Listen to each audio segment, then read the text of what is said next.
This is breaking news.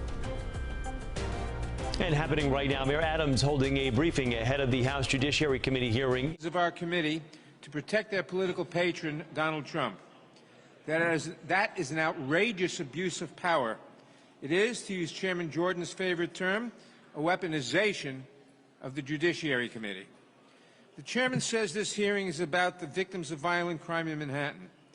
Never mind the fact that New York is one of the safest big cities in America. Never mind the fact that under the leadership of Mayor Adams and District Attorney Bragg, over the last year, crime in Manhattan has dropped in nearly every major category, including murders down 14%, shootings down 17%, burglaries down 21%, and robberies down 8%. And never mind that homicide rates are 73% higher in Mr. Jordan's Ohio than in Manhattan. And never mind that House Republicans have voted consistently to make New York and other cities across the country less safe. Since when did my Republican colleagues become so concerned about the life and safety of New Yorkers? Certainly not when they voted against billions of dollars in money for law enforcement in the American Rescue Plan. Certainly not when they refused to condemn Donald Trump's call to defund the FBI and the Department of Justice. And certainly not when they worked to block Democratic efforts to pass sensible gun legislation. We all grieve for the victims of violent crime, here in Manhattan and everywhere. But if Jim Jordan and his Republican members really cared about protecting New Yorkers, they would join Democrats in addressing the iron pipeline that floods our streets with illegal guns from states with less strict gun laws. They would join our efforts to ban assault weapons, to enact extreme risk protection laws, and to crack down on ghost guns. But instead, they have only worked to put more guns on the streets and to put us all at greater risk. Democrats have consistently advanced policy solutions that make all of our communities, including New York, safer places to live, work, and go to school, and we will make that clear today. But that's not why Republicans have called this hearing. This is just part of their efforts to protect Donald Trump by any means necessary. Alvin Bragg is the duly elected district attorney in New York County. He has brought significant evidence before a grand jury, which has seen fit to indict Donald Trump. Donald Trump will have an opportunity to defend himself against the charges. That process will now play out in the courts, and it is not the place of Congress, Republicans or Democrats, to interfere with any judicial proceeding. Jim Jordan engages in a lot of political theater in Washington, but he should know better than to take his tired act to Broadway. New Yorkers see through this transparent attempt to defend Donald Trump at all costs, while ignoring the real public safety needs of our community. Before I recognize the mayor, I want to introduce the three outstanding advocates joining us today who will share their thoughts and stories today. David Puccino is the Deputy Chief Counsel of the Giffords Law Center to Prevent Gun Violence. Diane Rinaldo is a mother and advocate with Moms Demand Action, and Mark House is the principal at Bronx Technical and Arts Academy and a Brady Campaign advocate. Now I want to turn it over to Mayor Adams. Thanks so much, Congressman, and I want to add my strong support for your words, both in saying to the congressional delegation that's here, welcome to the safest big city in America. And the numbers are clear. The numbers are clear, and when I first heard about this hearing, I thought Jim Jordan was coming here to sit down with the police commissioner to find out exactly what we have done to decrease shootings in double digits, decrease crime, homicides in double digits, made our subway system safe, removed thousands of guns off our streets that have basically come here from the southern part of the country. We need to be sharing good ideas, particularly off the heels of another mass shooting in our country at a Sweet 16 birthday party is making us face the bitter reality of the overproliferation of guns, something that the Republican party is failing to properly acknowledge and move forward. It is really troubling that Americans' taxpayers' dollars are being used to come here on this junket to do an examination of the safest big city in America instead of focusing on the real over-proliferation of guns that we have witnessed.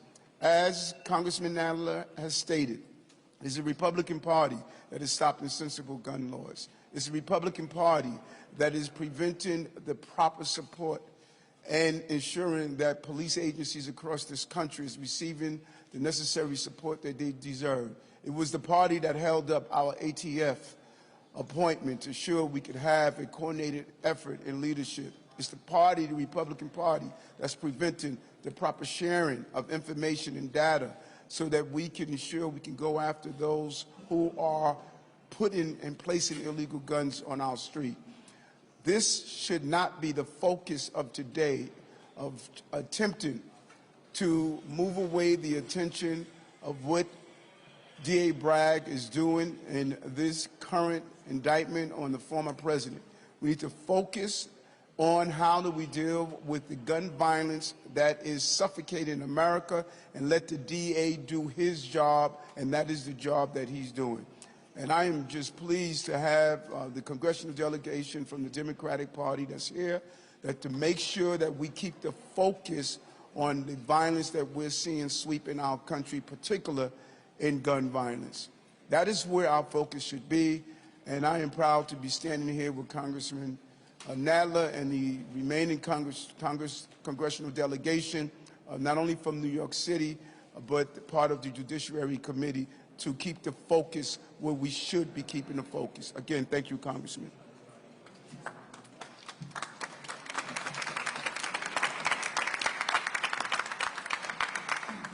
Thank you, Mr. Mayor. Up next is Diane Rinaldo with Moms Demand Action. Thank you, especially to Representative Nadler, my representative, Mayor Adams, and the other representatives here today. And thank you to Moms Demand Action and Students Demand Action and our partners in gun violence prevention across New York City. My name is Diane Rinaldo. I'm a little bit nervous. I live in Manhattan, and I raised my children here.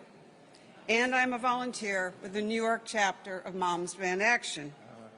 Raising kids in the age of mass shootings, live shooter drills, and for too many under the threat of daily gun violence has created a sort of collective trauma across this country. My daughter's public school was built in a former warehouse where the classrooms were situated in the middle of the building and the walls were made of glass. She came home one day after one of those horrible active shooter drills, and she said, "Mom, it's crazy. I don't stand a chance. There is no place to hide." But you know where she was actually the least safe? When she left New York to go to college in South Carolina. I will never forget the day she texted me while in a lockdown in a store near campus, while up the street an armed assailant held someone hostage and then shot and killed his former employer. My son went to school. He's in Indiana, where there have been multiple armed suspects on campus, too many off-campus shootings to recount here, and tragically, 2 of his peers were shot and killed in separate incidents the same week of October 2020 during fall break. After the Uvalde school shooting last year, my son called me. He said, "Mom, it has happened again. What am I going to do when I have kids? Do I have to homeschool them just to keep them safe?" Do you know that in college hallways across this country, officials hang signs with instructions for our kids to run, hide, fight? What are we doing? Our country was still reeling from mass shootings in Nashville and Louisville when we had another shooting Saturday night at a birthday party in Dadeville, Alabama, where 4 young people were killed and 28 people injured. 5 teenagers remain in critical condition. A pastor from the community said the shooting has rocked the small town where serious crime is rare. Collective trauma, no matter where we live. And what is the single common denominator? Easy access to guns. Americans are fed up and sickened with this epidemic of gun violence across this country and want to see action from our government. But instead of staying in D.C. and doing their jobs, the Republicans, the gun lobby allies on the Judiciary Committee, come to New York simply to score political points. If they actually cared about combating violent crime, they would do something about it. They would have to acknowledge that weak federal and state laws are responsible for the majority of crime guns trafficked into New York. If they actually cared about combating violent crime, they would support sensible gun laws, popular laws like background checks on all gun sales, a federal red flag law to keep guns out of the hands of people who pose a serious threat to themselves or others. And if they were serious about combating violent crime, they would ban assault weapons. We say to Republicans playing games with our lives and our children's lives, we see you. And as long as your agenda remains to put more guns in more hands, in more places, we will not give up the fight. That's why I'm grateful to Representative Nadler, a gun sense champion from the beginning, and our other gun safety champions here today. And I am proud to stand with the many people across this great city dedicated to making our communities safer. Thank you.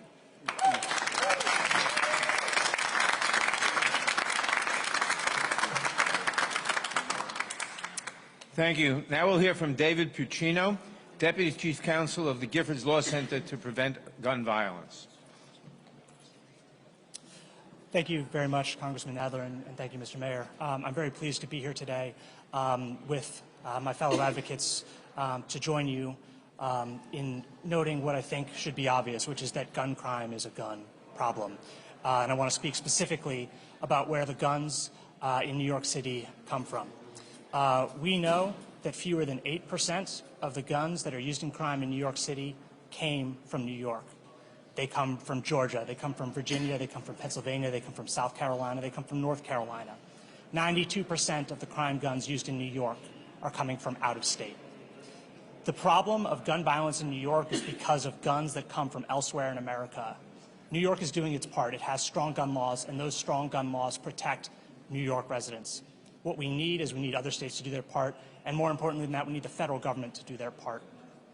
But congressional Republicans have blocked every effort that could prevent gun trafficking, that could address gun trafficking, that could stop the flow of illegal guns from states with bad gun laws into states like New York with good gun laws. And until we do that, until we address the problem of illegal guns flowing into our safer cities, we will not address the problem of gun violence, we will not address the problem of violent crime. Because our violent crime problem is a gun problem. The tool, the mechanism that turns an assault into homicide is a firearm. The increase in violent crime that we experienced from 2019 into 2020 in the pandemic years was driven overwhelmingly by guns, 35% increase in gun homicides. So we know the root of the problem, we know the source of the problem, and we know the solutions. What we need are politicians who will take the steps to make those happen, who will put those ideas into law, and the current Congressional Republican Party has not been living up to that. These should not be partisan issues. They should be nonpartisan, common sense solutions, and we know what they are, and they should be implemented. So I'm very grateful to be here today to say that, to share that information, and thank you again to the Congressman.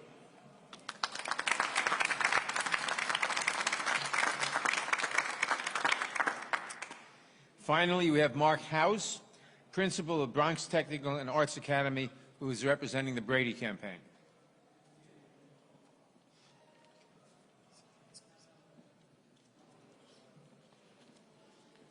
Good morning and thank you. Mayor Adams, Chairman Nadler, distinguished members of Congress, thank you for having me here this morning. My name is Mark House, and I'm the principal of Bronx Engineering and Technology Academy. I serve as that principal and have for some time. I also sit on Brady's New York Regional Leadership Council. That's why I'm here today. but I'm also a parent. I send my girl to public school, and I speak for them too. I told my students I was going to miss first period today, to come down here and try to speak a little truth on their behalf. Let's take our visiting politicians at their word today. Let's assume that they want to talk about violence in New York City, my city. Well, then let's talk. What makes violence in our city, their cities, their states so violent? Simple, guns. But they're not going to talk about that today. Unregulated guns, unrestricted sales, no background checks. 9 out of 10 of the guns that show up in our city, on our streets for crimes, they don't come from New York. American gun violence is a public health epidemic, and it's impacting our kids. They're the ones bearing the cost. Because of the failure in Congress to act to strengthen our laws, my students, my own child, have to regularly partake in school lockdown drills that I administer.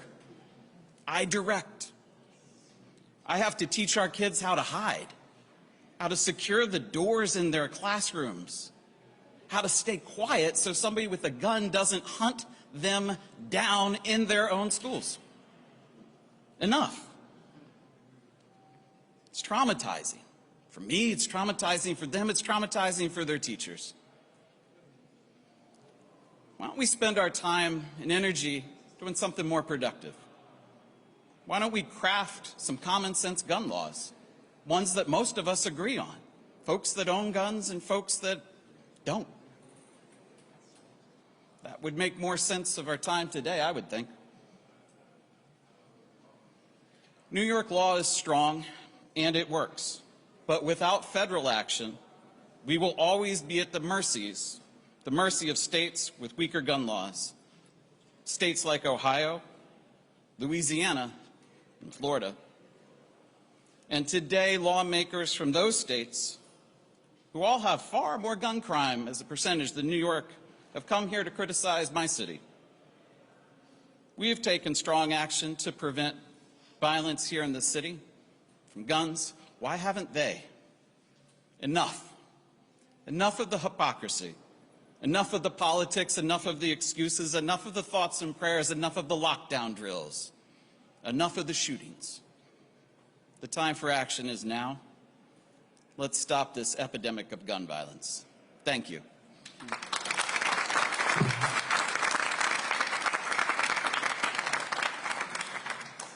Thank you all for coming this morning. Thank you again to the mayor for his leadership on this important issue and for his work keeping New Yorkers safe. And thanks again to David, Diane, and Mark for sharing their ideas, their stories, I should say. Over the next couple of hours, you will hear my Republican colleagues weave an intricate tale full of lies, misinformation, and conspiracy theories. Keep in mind what you heard here today. Republicans claim to care about violent crime, but their record of preventing us from doing anything to end this gun violence epidemic says otherwise. Thank you.